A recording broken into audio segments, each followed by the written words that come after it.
జగనన్నకు మహిళల మద్దతు సంపూర్ణంగా ఉందని కన్నబాబు వ్యాఖ్యానించారు. కొన్ని చోట్ల ప్రజలు దేవుడి గదిలో జగనన్న స్టిక్కర్లు వేసుకుంటున్నారని తెలిపారు.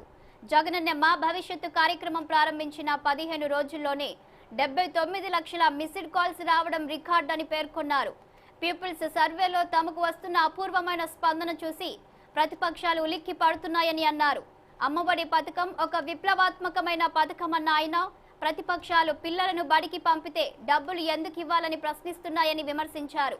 విద్యా దీవెన ఆపేసినట్టు ప్రతిపక్షాలు దుష్ప్రచారం చేస్తున్నాయని మండిపడ్డారు. తెలుగుదేశం పార్టీ 6 నెలల్లో అధికారంలోకి వస్తుందని అచ్చెన్నాయుడు పగటి కలలు కంటున్నాడని ఎద్దేవా చేశారు కన్నబాబు.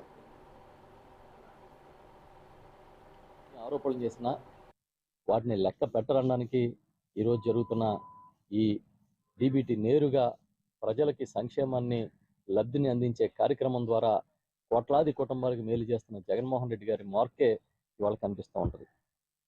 ఈరోజు పీపుల్ సర్వేలో వచ్చిన అద్భుత ఫలితాలు మీరు చూసినప్పుడు చాలా ఆనందంగా ఉంది.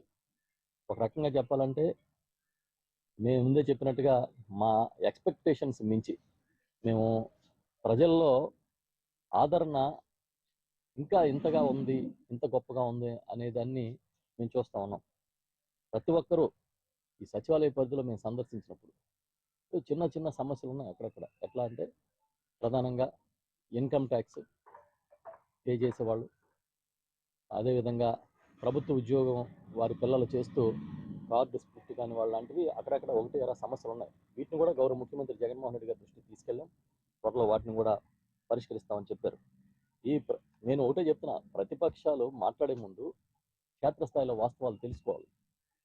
వాస్తవాలు తెలుసుకుంటే ప్రజలకు ఏ విధంగా లబ్ధి అందుతుందో తెలుసుకుంటే మీరు రాజకీయాల కోసమైనా సరే అంత అవాకులు చవాకులు మాట్లాడలేని విషయాన్ని గమనిస్తారేమో అని మేము అనుకుంటా ఉన్నాం. ఈ స్పందనతో ఒక రకంగా ప్రతిపక్షాలు ఉలిక్కిపడుతున్నాయి. ఉలిక్కిపడే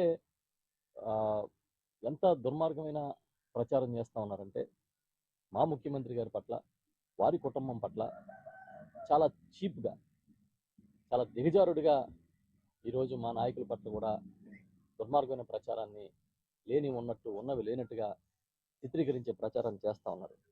నేను చెప్తున్నాం, మీరు ఎన్నైనా చేయండి, మా దృష్టిని ప్రజల వైపు నుంచి మీరు మళ్లించలేరు. ప్రజలకి మేలు